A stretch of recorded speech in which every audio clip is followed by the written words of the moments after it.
Welcome to Kinship Earth Connections podcast. My name is Lauren Archer. I'm your host, and today I am delighted to introduce you to Mitchell Rabin. Mitchell is the founder and CEO of A Better World TV, A Better World Media Corporation, and he has been enlightening people through his messages online and in live TV in Manhattan since 1993. In addition to being a communications professional, Mitchell is also an expert in stress management, in enlightenment, in psychology, in how we transform and transcend this time of stress and anxiety and everything that's happening in our lives right now. So he is multi-talented, a total Renaissance man. And it is my honor and privilege to sit down with him and talk about his connection with the KINS Network and what he's doing to help elevate consciousness at this critical time. Welcome, Mitchell. Thanks for being here. Thank you, Lauren. Wow, I hope I can fulfill all of those. That was quite a laundry list. Well, no less, right? You are a Renaissance man with multiple talents, and that is one of the things I appreciate about you. So let's begin with just a little bit about how our circles intertwined, how you came to be connected with Susan Davis Mora and this amazing KINS networks that she's created and Kinship Earth. Sure, absolutely. It's a great place to start. I know of KINS for a while now, just through my own A Better World network and my activity in the world of social entrepreneurism. So I've known of, but hadn't met Susan directly until a colleague and friend, Stephen Gomes, introduced us and invited me into the sisterhood of all things. Now, I hope I don't look female, but there are a number of we men who are actually in touch with the feminine principle of ourselves, our yin nature, as well as our yang nature. And there is this wonderful group of which you two are part, and we meet monthly and we discuss our spiritual aspirations, our human values, ethics, and the similar types of things. And Susan is in the group, and her husband Walter is also in the group. And that's how this past early part of the year, I got to know them both. So that's where it really began. Yeah. Then, of course, needless to say, with you and Steve and others, I think there was a group of almost a dozen of us that went down to, at Susan and Walter's invitation, to Vilcabamba, Ecuador. And we spent part of September there meeting with them, hanging out with them, with the Kogi, and doing the work that is deeply important to us all. Yes. Yes, that was quite a wonderful experience to get to be there in person. And, so many of the meetings that we're doing now in KINS networks are virtual. So it was great to bring people together. I think there were 10 of us from the United States that flew down, and what an epic adventure that was. Really true, right? Yeah. To be in the mountains and the air and the atmosphere of Vilcabamba that Susan and Walter had been speaking about. And here we were given a chance to actually experience it directly and each other. Yes. Yes. Truly beautiful. And so you were brought in to this KINS group, the sisterhood, which has a focus on spirituality and consciousness and spiritual evolution. So, those are big words, and a lot of people have different definitions of that. I'm curious for you, what role does that play in your life, and how would you define your relationship with spirituality? Wow, why not start with a big question? I know. Why not? I like it. Well, it's funny because this may not be a particularly popular view, but I don't care for the word spirituality at all. And I seek to avoid it, except for when I can't, because it doesn't really mean a whole lot. Consciousness means more, and conscience probably means as much as that. So what I mean is, surely we are all composed of spirit. And that to me is a more honest way of putting it. But when I do use the word spiritual, in a sense, I'm really referring to a person's set of values, priorities, and commitments. That is really the underbelly to me of what a spiritual life is about. It's And after not, my own heart. Yes, because it is a word, from a languaging standpoint that can create separation between people correct. because of different viewpoints. And so, yes, I say the same thing. It's like it's your beliefs, your values, and your sense of meaning and purpose, right? And That recognizing that there is a kind of an invisible aspect, like we can measure so many things in the world. And there are certain things about the quality of life itself that can't be measured. And so that might fall into that umbrella of what we might loosely call spirituality.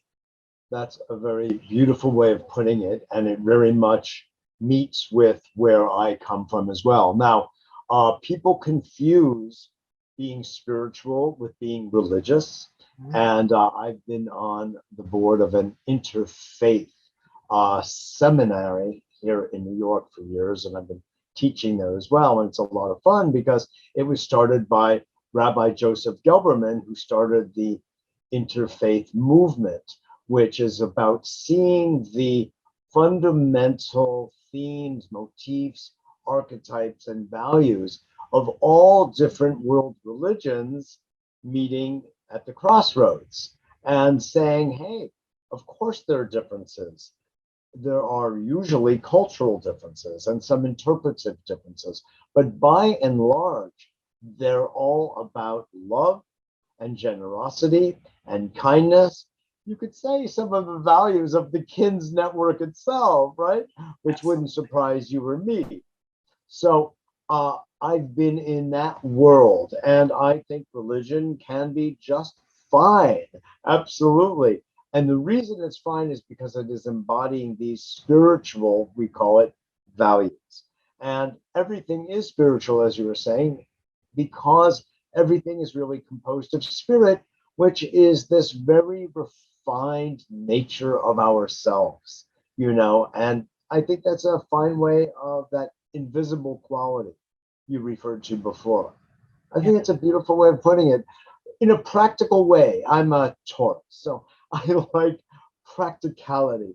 On the earth, back at earth, we like to take those high level values.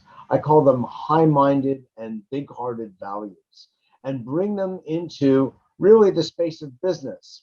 And that's something that at a better world I've been doing for decades through the TV show, through the radio show and the podcast, through my life's work of working with CEOs of either health and wellness or eco companies, eco based, that are determined to reverse, per Paul Hawkins' great words, reverse global warming, not just mitigate it or moderate it, but really change it around so we are thriving in another direction toward true sustainability. So that's the fun I have. And I think taking those spiritual values and bring them into really the business world, I've said so many times, and I think you'll appreciate this, that it's business that has brought us to the literal brink of disaster, of eco collapse, ecosystemic collapse, and disaster. And I believe it's consciousness and conscience in business that's going to bring us back.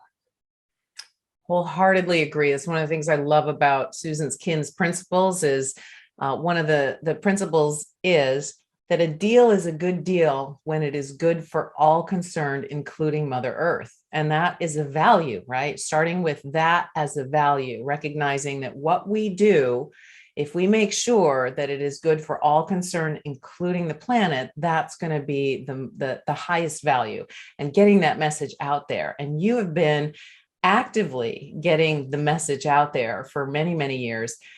Curious how you got started, and or a little bit of an origin story of how A Better World began. In the beginning was the word. Oh, yeah.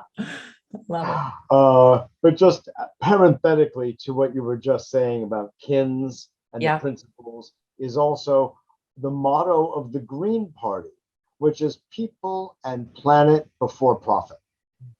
So we're not saying that profit isn't good. It's part of our system. It's baked in.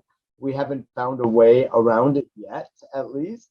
And so we ought to deal with it. But we can deal with it consciously and conscientiously and compassionately.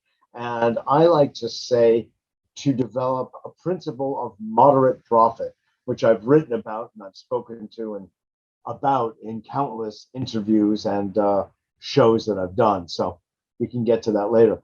Yes. The origin story, the creation myth of a better world. That's fun. God, Lauren, I started this when I had a stress management center in New York called the Center for Creative Wellbeing in the late 80s. And I was getting interviewed actually a lot on local radio and TV because people loved coming to use our flotation tank. We had a sound room. People would come and we'd play meditation tapes. I'm gating myself, right? With alpha, theta, and delta binaural beat waves. And people would come in from Midtown or downtown Manhattan in the middle of the busy workday. And for their lunch break, they would just cool out at my place. Also, I have a background in Chinese medicine and acupuncture, as well as counseling and coaching. So they would come for one or several of these services. And during that process, I was getting interviewed a lot, as I mentioned, but I also got hooked up with a particular radio celebrity and filmmaker who put me into PBS specials and really started to build it. And this gave me a taste for media, which I really hadn't had before. I went, this is cool. Rather than sitting in a room with one or two or three people doing a counseling session, for instance, I could be speaking to 100 or 1,000 people or more in that same hour. So I began thinking, wow, this could be a good adjunct to the healing and stress management work that I'm doing.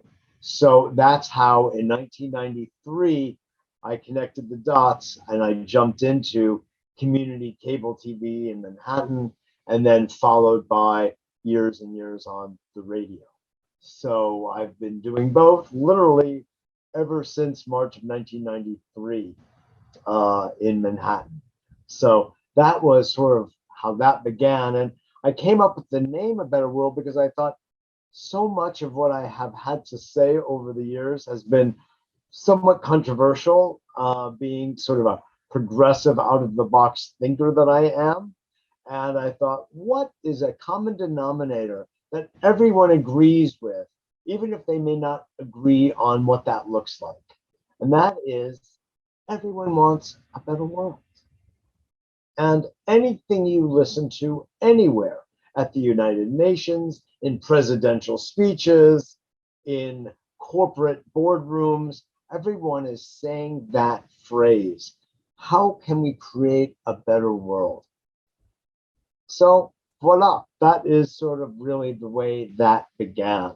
And I began integrating more and more as sure, I started in the field of psychology and then acupuncture and then stress management. And unlike some people who move from one profession to another, I don't move from one to the other. I just add them.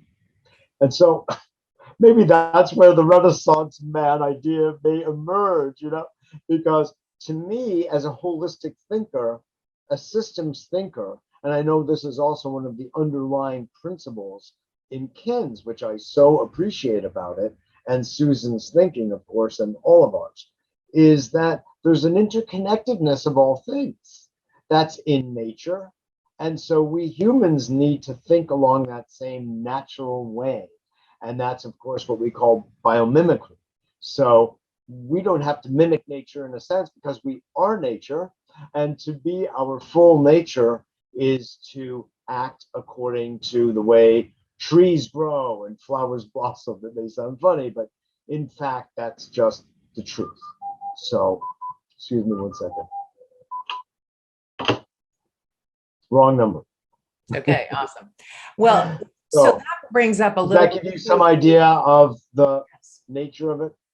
Absolutely. And that brings up the intention that I heard behind that is really taking your desire to create healing experiences, to help educate and enlighten people, and then just help to shift the stress pattern in your community, and realizing that media is an amazing tool to make that happen. And I'd like to drill down a little bit more into the power of media and the role of media as we are moving into this next phase of an evolution as a species. Because what used to be only a few people could produce something and put it out there, now just about anybody can. And I'm just curious about your thoughts on the power of media, how to best use it, and how to have the most the best kind of ripple effect.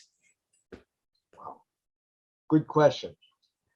There is the democratization of media, as you're saying, with things such as different podcast platforms, as Vimeo, as YouTube, as all of these both audio and video platforms emerge. And these days it costs very little. So money, interestingly, is not a barrier. And camera equipment is cheap, and there's a camera built into every phone these days. So there have been full-length feature films made with an iPhone. So it's amazing what can happen with so little. So then it becomes a question of who is who and who's saying what and for what reason. Like you asked before about intentions, or you were commenting on intentions, and you were completely right when you read my mind and you saw that the intention is to educate. It's also to uplift and to inspire to action.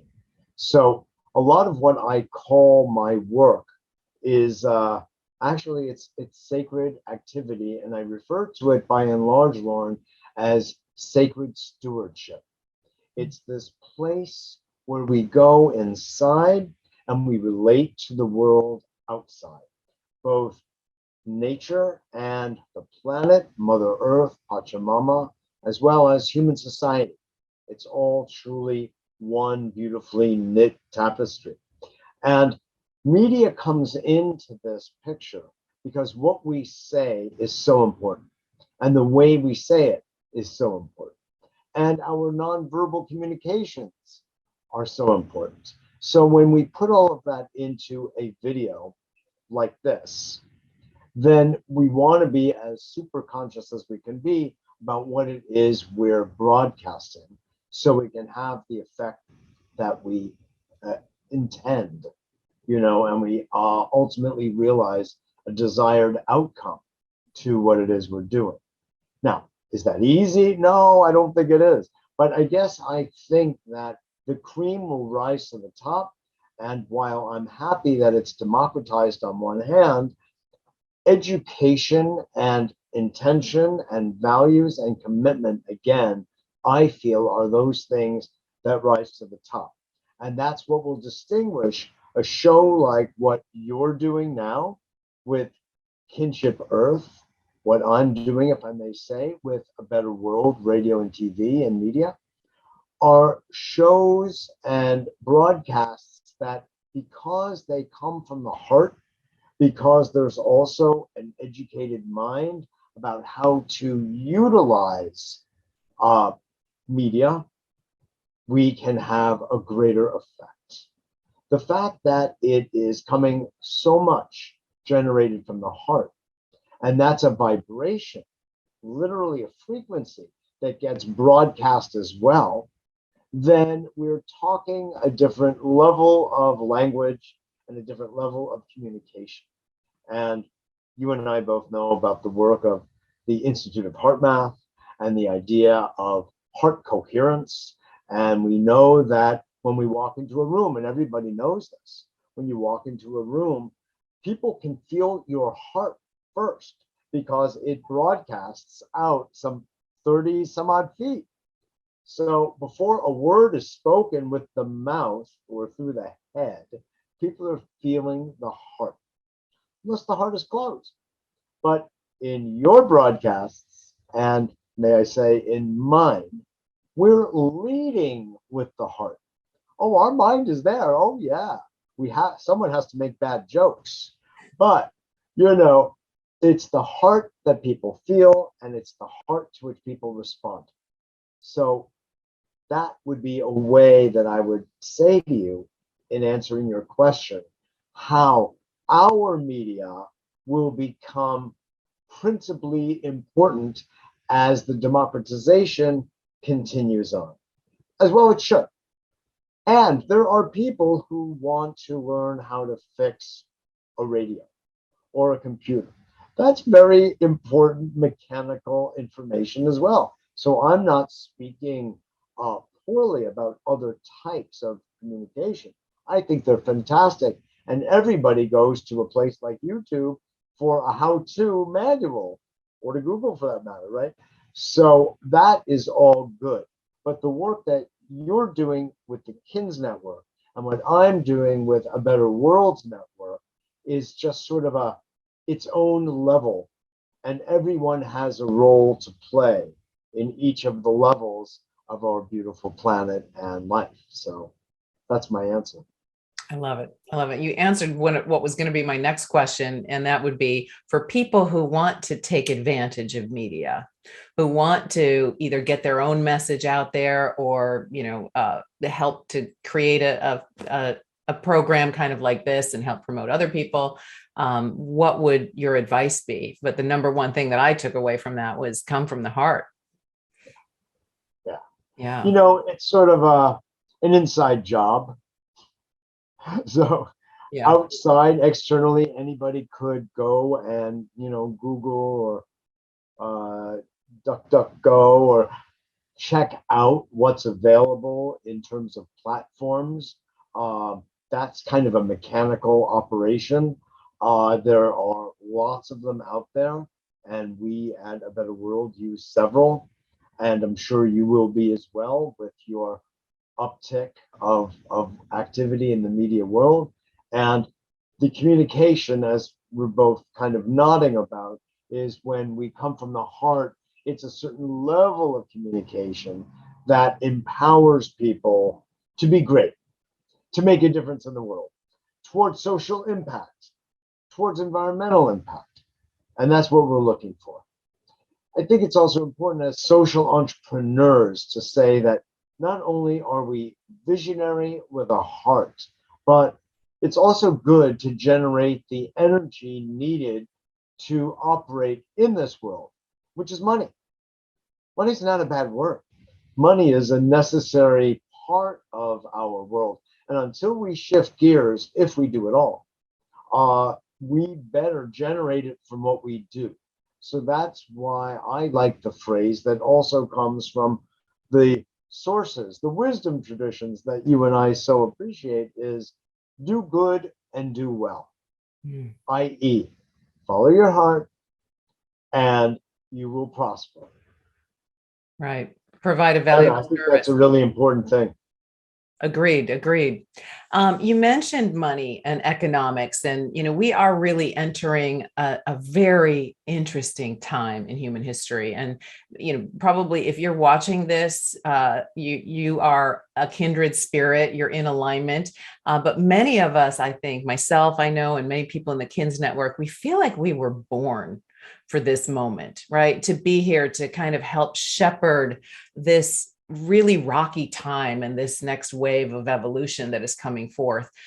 Just curious about your thoughts about, I brought it up with economics, but the transition that's before us and what is essential as human beings for how do we hold our center and how do we make a difference in contributing to what we have coming up.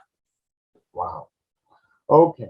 Let me parse that a wee little bit, if I can. I know. Sorry. Big First of questions. all, the as large as the universe, that question.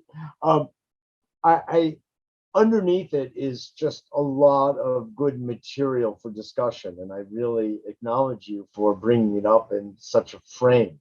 Uh, you know, we're funny about money. You know, that's could be the name of a book. We're funny Good. about money. Um, and uh, and that's because there are so many distortions around it, even perversions, where we have a world in which about 3 or 4% of the people own about 90+% of everything. It's unbelievable. And there's so many resources. And yet that ratio is so out of balance, Lauren, with all of the rest of nature. So we know that we're dealing with an injustice and an inappropriate ratio that has to be corrected for the world to actually turn. Otherwise, I don't know if it's going to stop, but something is going to happen and things are happening.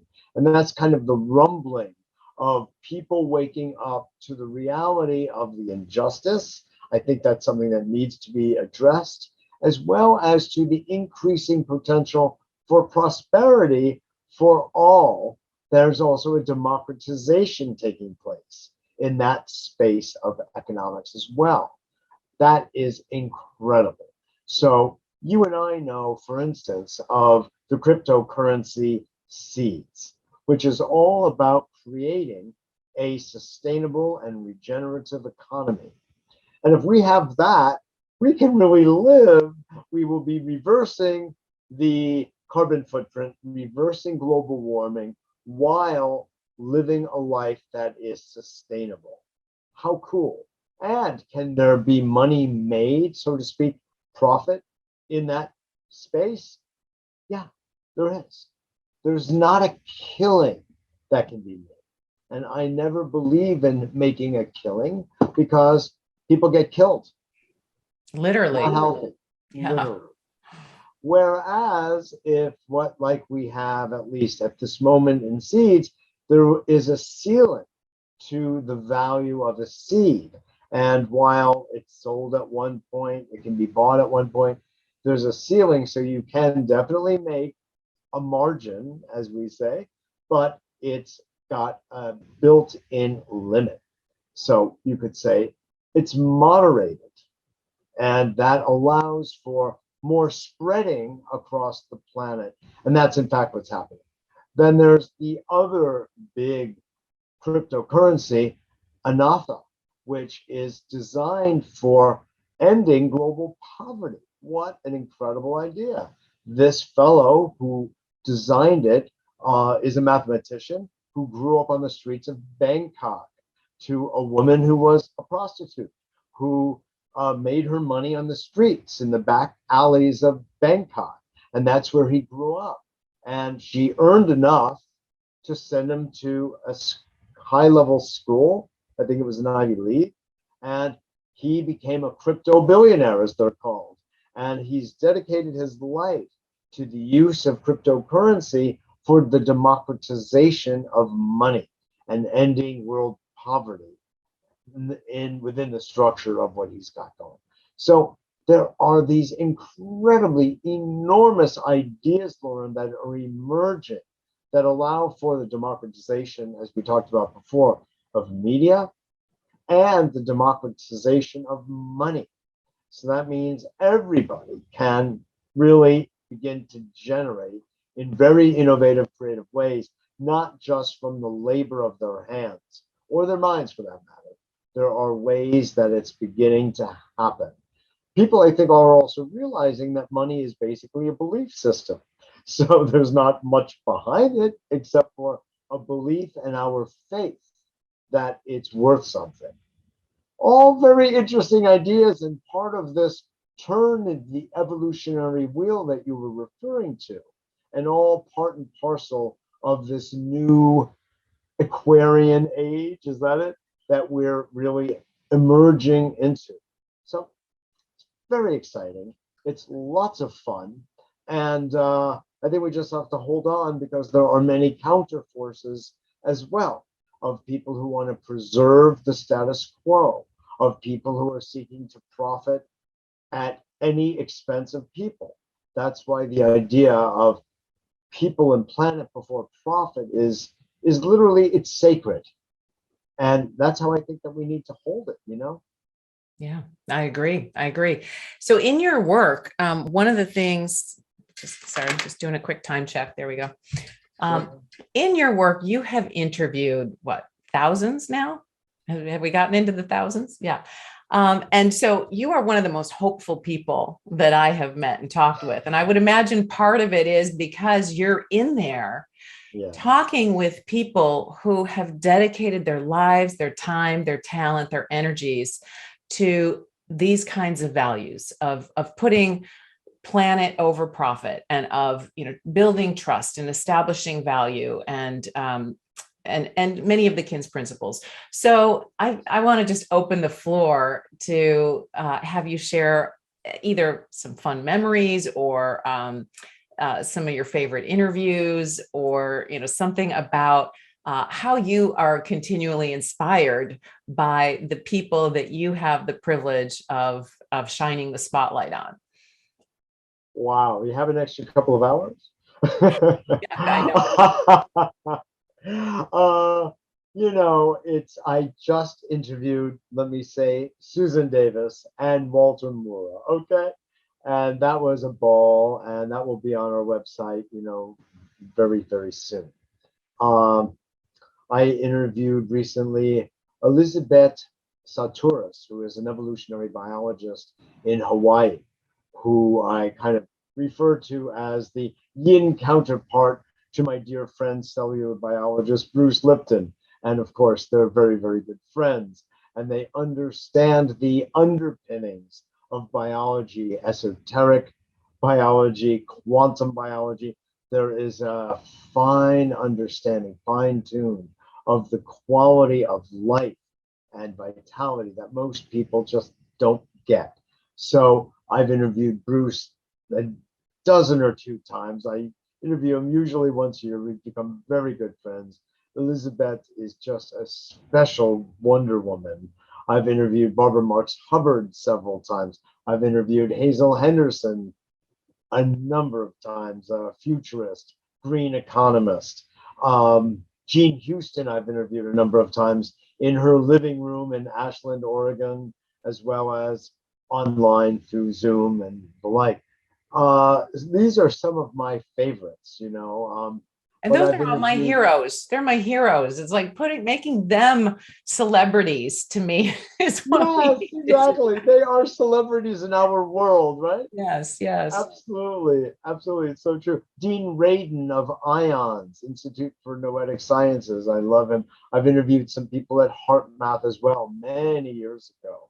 Uh, these are the kinds of interviews I love doing. I've also interviewed, environmental scientists and people who come up with new breakthrough technologies and that can really reduce the carbon footprint, things that will make people like super healthy. I've interviewed Gary Null, who has a whole line of nutritional supplements that are powerhouses. One of my favorite interviews of all time, this will be funny to you, and I think you'll appreciate it, Lauren, is with a small a cappella group from the Bowery named Beyond Belief. Hmm.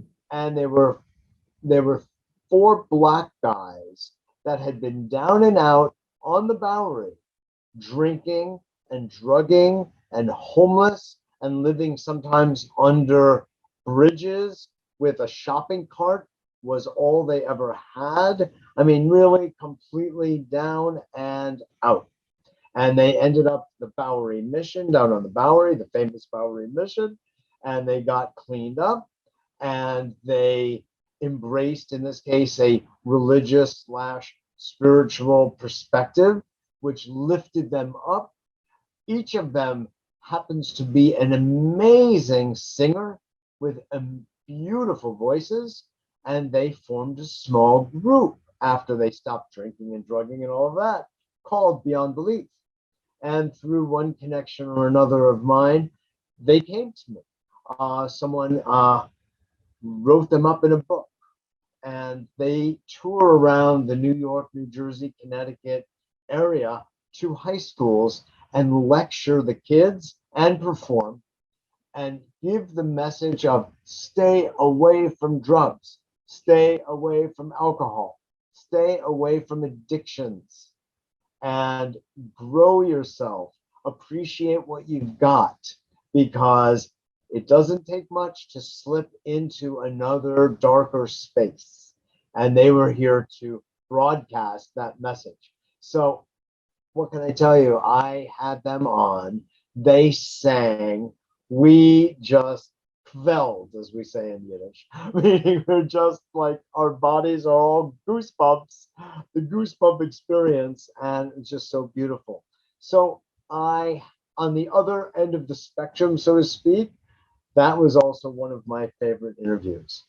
So, you know, and so does that give you a bit of a taste? It does, totally. So my next question was going to be, so how do people find A Better World TV, and what's the best way to tune in and watch? If somebody were new coming to your platform, what would you recommend? How would they get started? Oh yeah, sure. Well, the website has been going through metamorphosis over the last couple of years, actually. And now we are just beginning to emerge like a chrysalis from the cocoon. And they would go simply to www.abetterworld.net. And there they can sign up for our newsletter. There is a tab for podcasts. There's a tab for videos, which will be a link to YouTube. We've got hundreds and hundreds of them there, and more all the time. And the podcasts also number in the both are hundreds and thousands, going back. We cover subjects. I say, Lauren, that I interviewed the sung and the unsung heroes of society. So that is a rather broad spectrum. Scientists from Nassim Haramein to Foster Gamble, filmmakers, Andrew Harvey, sacred activism. I mean, Larry Dawsey was just on in New York City on my show this week, who wrote, prayer is good medicine. Well, and it's so much fun talking with you, because you and I travel in so many of the same circles.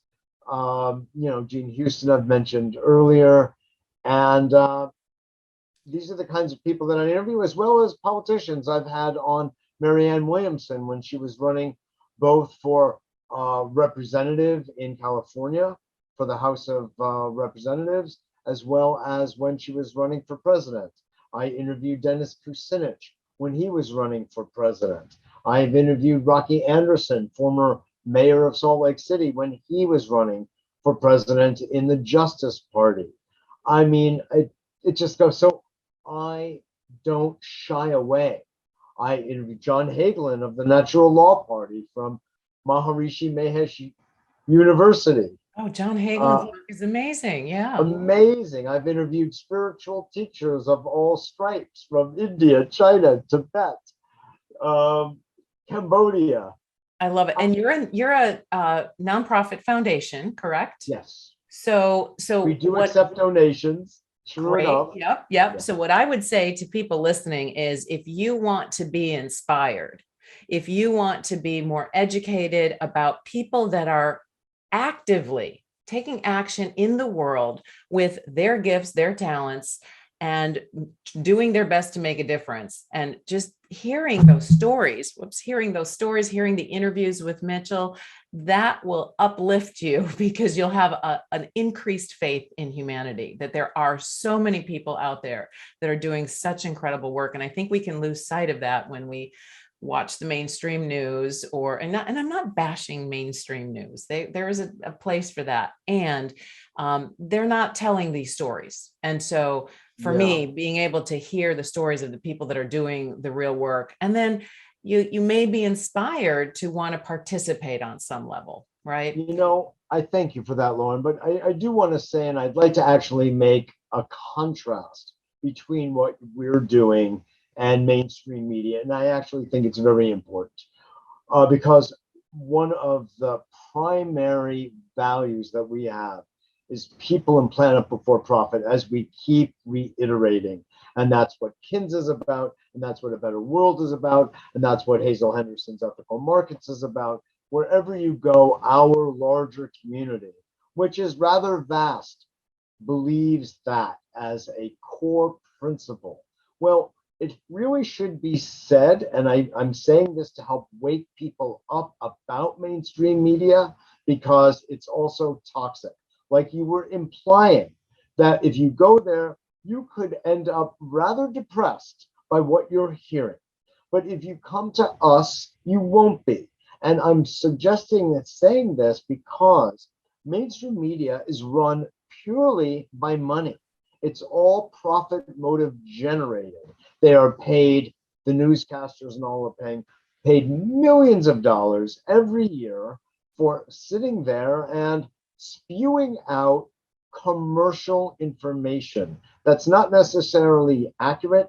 Frequently, it's definitely inaccurate, and it's all about money. By and large, it's not fun to say it, but if we're going to tell the truth, we better do it, because people need to realize the distinctions between that kind of media and the kind of media that we're doing.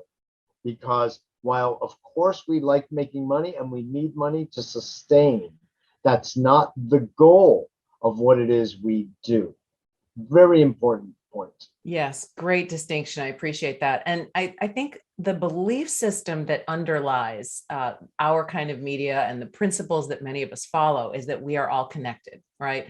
All the KINS members that Susan has handpicked to be part of her organizations over the years are people that recognize the interconnectivity of all life, and that, you know, ultimately when we leave this planet, we're not going to take the money with us, right? It doesn't get to come with us. No. What does come with us is, you know, who we become, and what we can carry to some extent is the impact and the reach that we have, that knowing that whatever we do ripples out into the world and comes back to us in some way, shape, or form. So I believe, really true. You know, that's informed my decision. I left corporate communications back in the late 80s because I recognized that media has power, and why not try to use that power for good, to make the planet a better place. And that's why you are just like a long lost brother to me, because you took that and you've been consistent with it. You've been building and building since the early 90s. And I'm just so impressed with what you have created. And I want to recommend to everyone that they go check out abetterworld.net and get inspired, get informed, get uplifted by hearing these stories of people like you, like us, kindred spirits that are helping to make this world a better place. So I'm going to make one more point, if I may. Yes, please. Because you're inspiring me.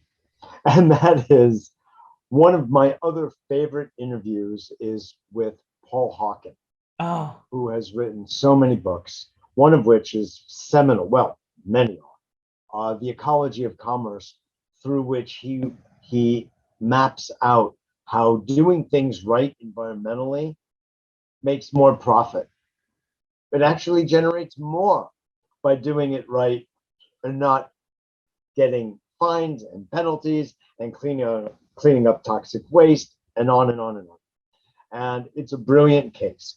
He also wrote a book called Blessed Unrest. And in that, he lays out how there are literally millions and millions of people across the planet who, like you and I, like the KINS Network, like A Better World's community, are doing wonderful things on the ground in every single continent. Some of them are NGOs, some of them are benefit corporations, some of them are C Corp, some of them are S Corp, some of them are nonprofits. That is just the outer shell. What there is a combined collective heart of caring and compassion and a desire to thrive, by the way, and to live, by the way. And people are doing these things. So no matter what you see on the mainstream media or what have you, you're right. No reason to be depressed. Great reason to be uplifted because so many of our kinsfolk are doing great things everywhere. A friend of mine is a Swami, born in South Africa, got involved in the Shivananda yoga world, became a Swami. He's actually somewhat crippled. I met him upstate where I teach at a yoga center up there. He moved to Kenya after opening up a center, Shivananda Center in Israel, a Jewish guy working next to these big black guys in Kenya, building a community. And here he is, even somewhat slightly crippled.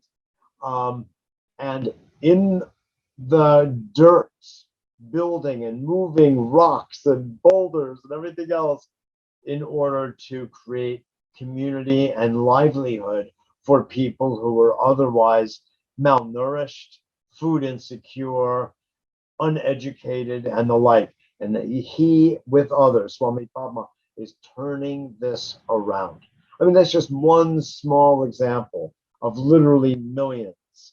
Microcredit, it goes on and on and on. Anyway, I just wanted to make sure that was included in our conversation because I think it's so vital. Yeah, certainly appreciate that. Well, so if there's one thing that you wish people knew more or could adopt into their lives, a belief or a principle or something, what do you wish that people would know? That's the hardest question, Lauren. Let me do my best because there's so much that I would like people to know. Well, you can list more than one. It's okay. All right. I like the thought that people would get a decent education and have different types of literacy, from ordinary, reading and writing literacy to cultural literacy to film literacy, and then to understand have economic literacy as well. We're talking a lot about economics, and eco comes from the ancient Greek oikos, if I'm not mistaken, which means the economy of the home. That's the basis of it all. So even though economics is called a social science, no one has quite figured out how to control inflation. So to call it a science is maybe a little generous, but it's certainly full of interesting philosophical ideas that the Federal Reserve Bank and others utilize, but they're basically throwing, darts at a board. They really don't seem to know, with all of the mathematics and everything else, to know much more than, the clerk down the block in his little newspaper stand. I know it sounds funny, but it's sort of like playing the stock market. There are all of these super duper experts, and yet a guy who seems to know nothing goes, yeah, I'll pick this one and that one, and he's prospering. It's just one of those ironies and paradoxes in life. But I would like people to understand the power structure of the planet, which keeps some information hidden and other information available. I think that's very important because the information that's hidden has a lot to do with not only our own nature, but also the nature of our larger brothers and sisters in our galaxy and then even our universe.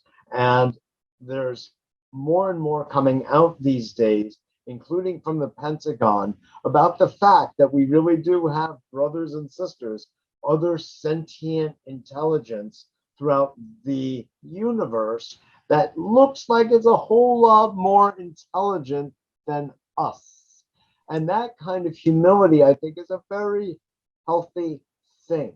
And to allow the mind to expand so we have a universal consciousness instead of just a geocentric one.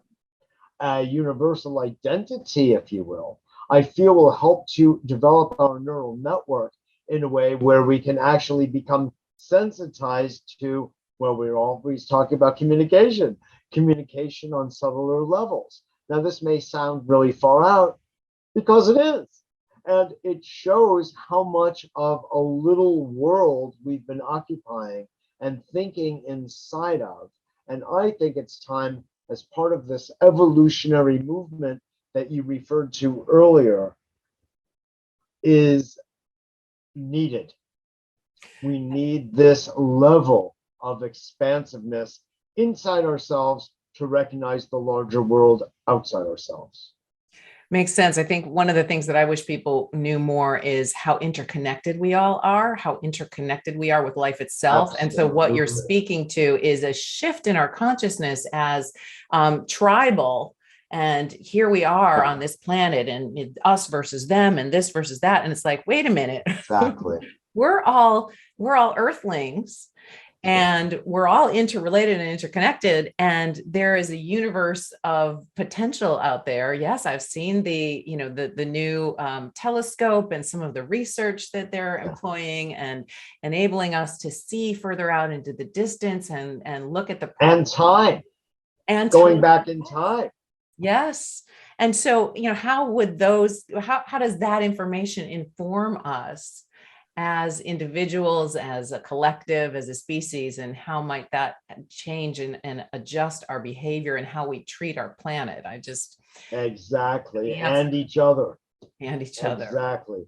And so, you just bring something else up. So on one hand, there's the kind of the external expansion of universal consciousness. On another, there's an internal one. And then there's a multi-dimensional one, where the worlds that we occupy in physical space, our material body, energetic space, subtle energy space, all the way to what we refer to as death. I think these are all incredibly new places, avenues for pioneering and frontiers.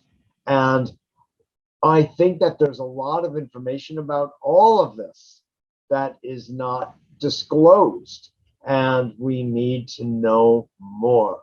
We're hungry to know more. We're curious animals, and we need to know more so we can become what you said at the beginning, truly enlightened beings. And that means having access to all the parts of human potential.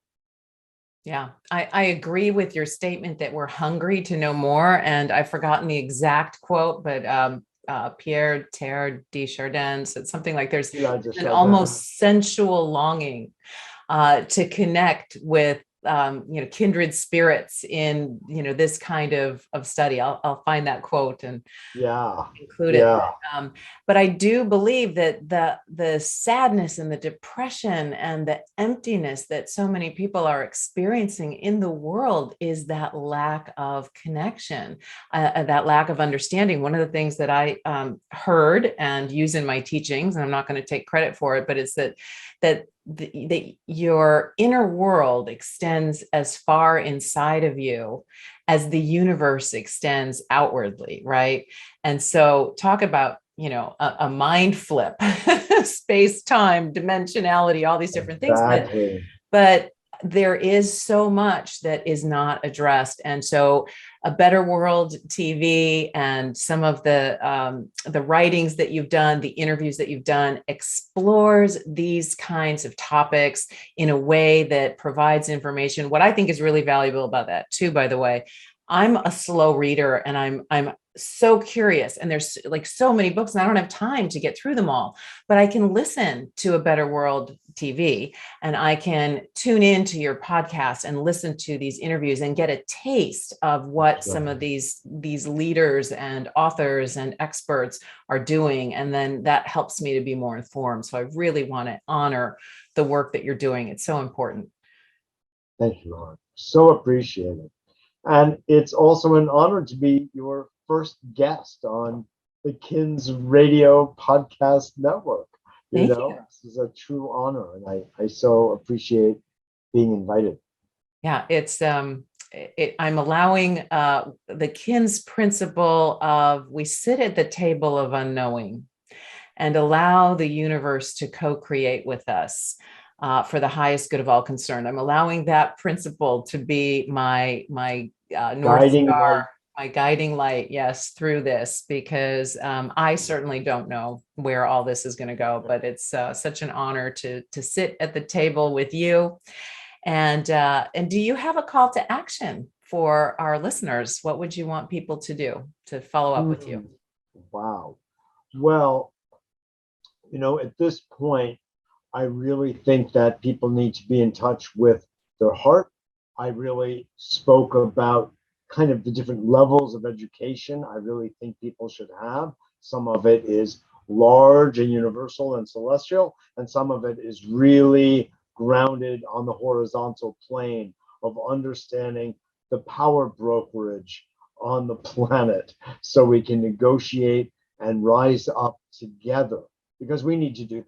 We are being oppressed. There's a lot of sadness, loneliness, depression, anxiety, because people feel so out of sorts and they sense in their bones the injustice that we are facing every day. And yes, we talked about democratization, which is fantastic, except it's not immediate. It takes time. And there is, as a result, a lot of suffering.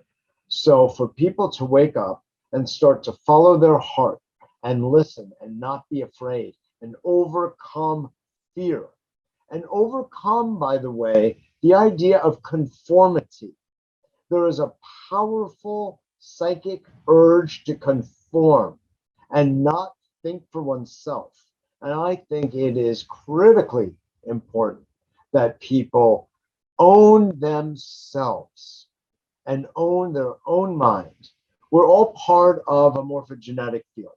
Granted, ideas come, feelings come, they sometimes flood us. And then we can also take, as we call it in neurolinguistic programming, a metaposition to that flooding and say, wait a minute, who am I? Or rather, as Joe Dispenza would say, who do I really want to be? And how am I going to make that person become? And this is what I would like to see, or as Jung would have referred to it as individuation, for people to break free. One of my teachers, George Ivanovich Gurdjieff, was sitting at his grandmother's dying hospital bed. And she said, George, I want to tell you one thing that I want you to carry on for the rest of your life. Never be like other people. Basically, follow your own star. Yes, Grandma. And that became one of the great masters of the 20th century, you know.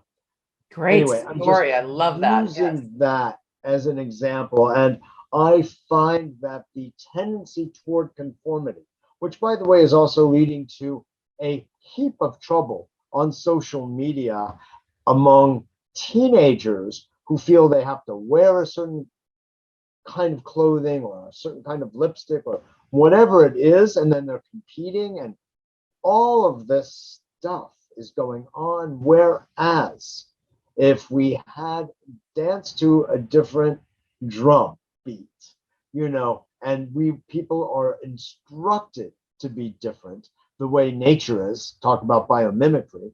Every flower and tree are different by design, so are we. So for us to conform is actually breaking the natural principle. I think that's a very important piece. I would love for all people to truly digest. That is so powerful. And I just have to expand on that because this is so near and dear to Susan's heart. And that's the notion of we are not in competition. When we are in alignment with our individual calling, our own, what she calls life destiny path. And when we choose to walk that path in integrity, in alignment, we're not competing with anyone else. And when we collaborate with So other beautiful. people who recognize those principles, then immediately all of the fear and the scarcity and the lack and the limitation beliefs that come around the idea of competition and conformity can fall away, and we can establish relationships that are based on trust and mutual respect and the spirit, the strategy of generosity, right? Oh, wow. So you're doing that. People could look at what we're doing today, right? You have a podcast, I'm launching a podcast. Oh, we're in competition, but nothing could be farther from the truth, right? Nothing at all. Exactly. So we're walking our destiny path, doing our own thing, and then freely, gladly, generously supporting the other Oh my to gosh, yes. elevate the whole, right? Absolutely. What do they say? High tide elevates, lifts all boats. I love that phrase. Yes. I also want to bring up, I think we're like this is really called conspiring. We're breathing together, you and I, which is, of course, the Latin root of the phrase, of the word. And we're inspiring each other to breathe more deeply. And so what comes to mind is you were just saying all of that beautiful phrasing and principles in Kin's and out of Susan's mouth is the whole idea of altruism as a biological phenomenon and a reinterpretation of Darwin that is not about survival of the fittest, but actually the survival of the cooperative. Take it another level, the survival of the loving. And what we find, and I just love this, I so like this, Lauren, is the idea that we sat around the bonfire as, earlier forms of human. And the way we got to know each other was through storytelling, through movement, dance, through making music, through loving and love making, and building oxytocin, through smiling, through patting each other on the back, through hugging, through laughing. And we know the physiology, we know the biochemistry of all of those activities. And Yes. Each one of those has its own biochemical, biohormonal profile, which builds the immune system and makes us stronger and healthier and happier and more joyful and willing in the face of a predator, because that's true too, to work together cooperatively. And that is what has led to our survival, which is why the word kin is so special. Kindred spirit, next of kin, and connected to Ken, which is the German for the group, the small tribe, if you will. Yes. Oh, I love that. Because research has shown people live longest when they have strong social support, strong connections, right? And they have that energy exchange, 8 hugs a day, right? This is our virtual hug to all of you for watching and feeling that sense of upliftment, and that you are connected with something bigger. You are connected with a group of kindred spirits that share your beliefs that, wait a minute, it's not all about money and power and scarcity and competition, but there is another world, a better world, if you will. What Rumi says, beyond the field of right and wrong, I will meet you there. Right, of kindred spirits that are working together to rebuild or to rebirth, the new life that's coming out of these chaotic times. And you look back at history, and we've come through lots of chaotic times, and this is not the first time. But there is something that feels very, very urgent about what's happening now.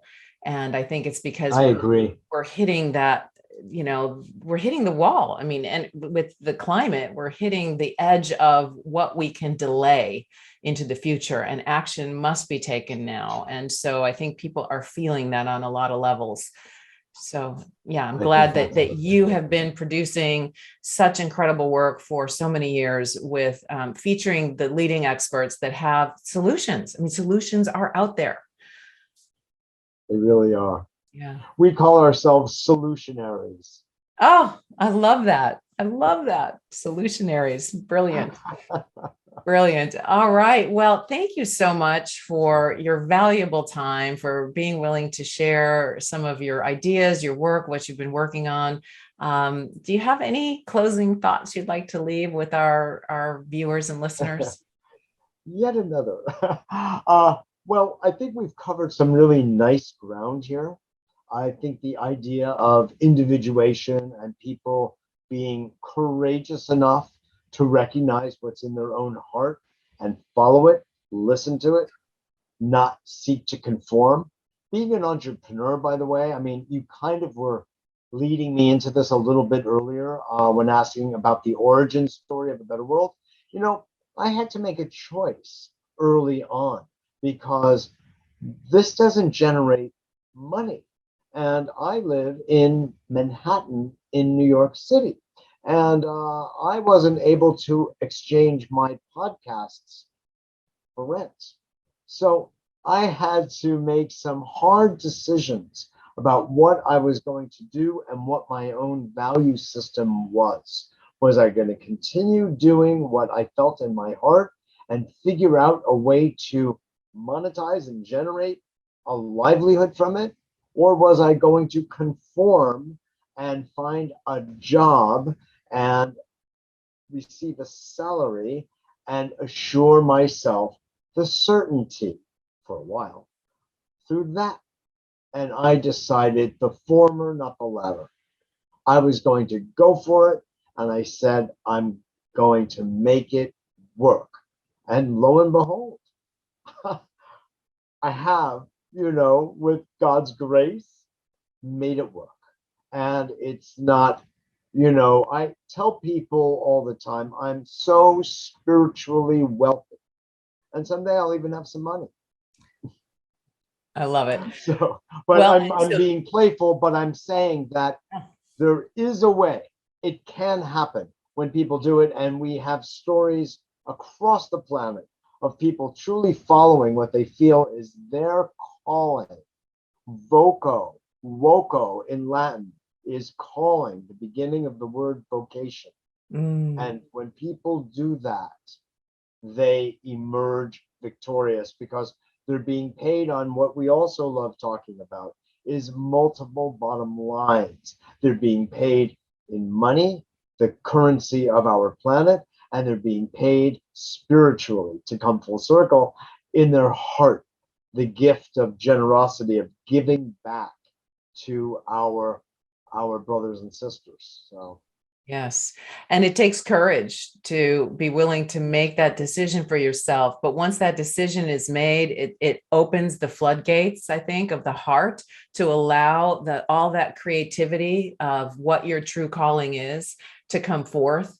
And that is so liberating. It's such a better feeling than trying to shut all that down to fit and conform in a box of doing something for someone else. Now, it's not always practical. And if you are watching and you're in a situation where you are working for someone else and you see that as a possibility, know that, there's a time frame. So it doesn't have to happen all at once. You can start to set yourself up for those kinds of changes.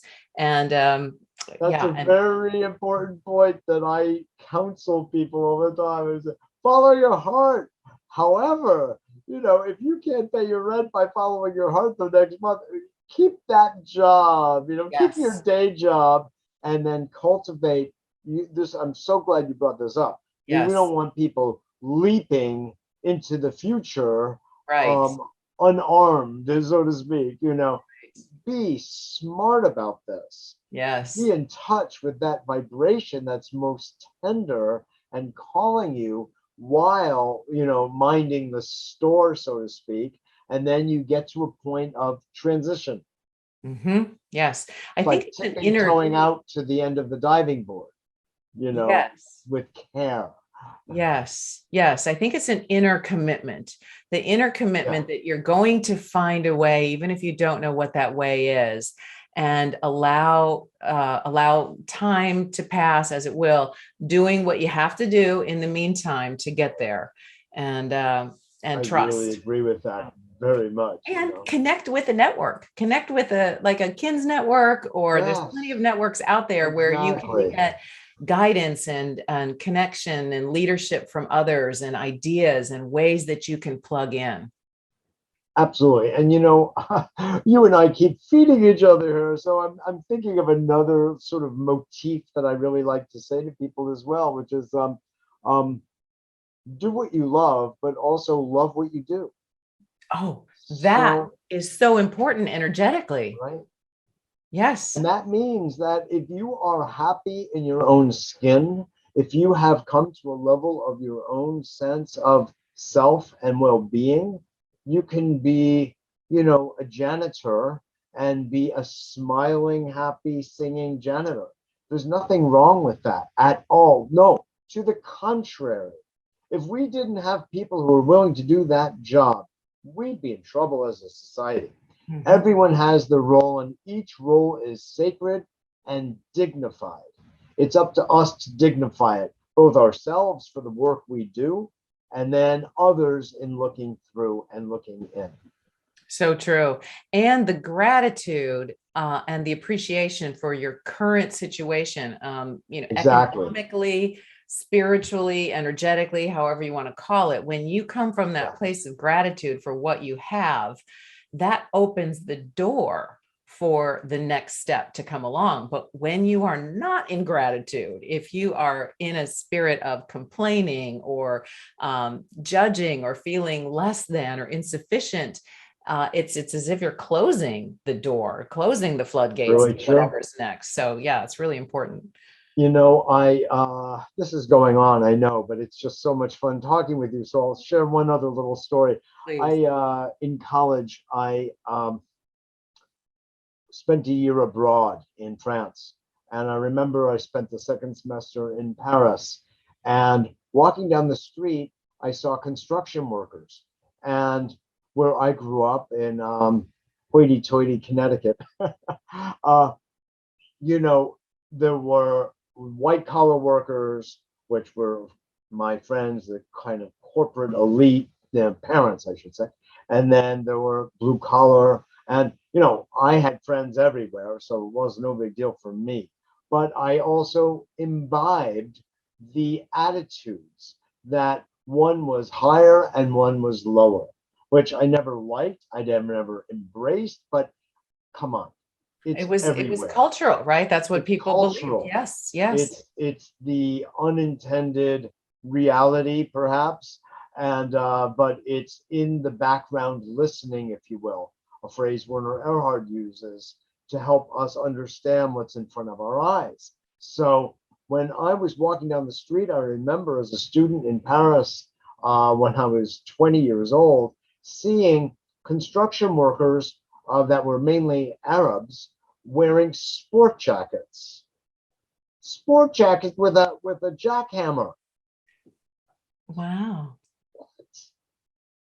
They had that job because that was the job they could get, and they brought such dignity and aplomb and appearance and even fashion to that job. I thought, this is remarkable. Interesting And story. Yeah. isn't that amazing? And I'm saying it because it made such an impression on me. I went, they're totally right. They're bringing a measure of dignity to their job that it deserves. And it was my learning. It was through their wearing those sport jackets, actually, in that case, and like suits, not ties, but suits, Mhm. open, neck, Yeah. that showed me that these men were dignified no matter what they did. And I loved it. And it's with me to this day, you know? Yeah. So So your takeaway from that was that you can. everything has dignity and everyone is important. Now, okay, one more. After 9/11 in New York City, that was one heck of an evening and day. And I remember a friend of mine, dear friend, living down near the World Trade Center and going to visit him sometime after 9/11 occurred. and seeing the Con Edison workers with floodlights at midnight working underneath the street to repair things that got damaged during the 9/11 attacks. And I thought, these are the unsung heroes of society, as well as the firemen and the policemen during that entire time. And it changed my mind about how I viewed these people. I can be a little, elitist as well at moments, and I just walk by and, like that. Now I go, thank you. And I make a point.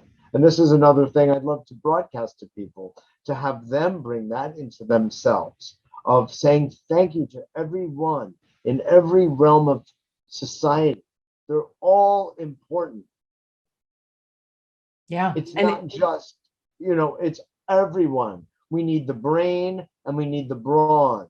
When I was studying Chinese medicine, Lauren, we learned about the large intestine and the amazing role the large intestine plays in human health.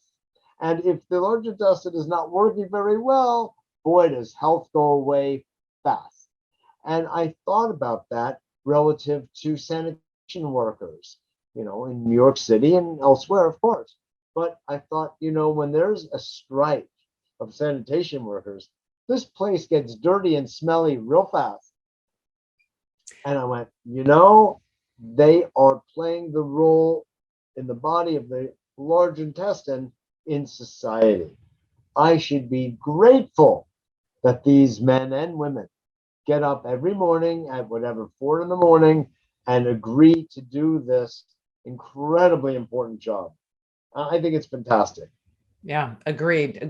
It's that notion that when we are following our vocation, our calling, what is in front of us to do, and we're bringing our full selves and a sense of gratitude to it, then that's enough. Each one of us contributes our small part, and then we're part of the collective. And when everybody's coming from that place energetically, we have a better world, a world that works, right? Music to my ears. I love it. Absolutely right. You're absolutely right. Anyway, I just shared a story or two at the end here, but it's kind of that part of the democratization of attitude, if you will, and an ability to be grateful, as you keep saying, which I love, and embrace all and love all. I think this is really a vibration that is coming forward. I think it's going to be coming from the stars. I think it already is. I think it's going to be coming from our own inner star. And a lot of the stuff that we're accustomed to is going to start molting and leaving, and we're shedding. So. Yeah, so hold on to your hat, connect with your kindred spirits, connect with people like Mitchell Rabin of A Better World TV and all of the people that he has interviewed, so that you can make sure you're enlightened and up to speed, and you'll probably be inspired to find somebody who's doing work that can support you and connect. And that's part of what we're all about. It's that strategy of generosity, initiated by our beloved matriarch, Susan Davis Mora, who founded Kin's Innovation Networks, which is now Kinship Earth. And we are taking her principles and her groups of evolved, enlightened beings who believe in people and planet over profits. We're taking that to the 21st century and inviting you to come play. So thank you for joining us today. My name is Lauren Archer. You'll find show notes below so you can reach out to Mitchell. But one more time, your website is? www.abetterworld.net. Okay, awesome. abetterworld.net. So thank you so much, Mitchell Rabin, for being our guest, and thank you for watching. Thank you for joining us for today's Kinship Earth Connections event. We encourage you to like this video and subscribe to our YouTube channel. To learn more and get involved, please visit us at kinshipearth.org.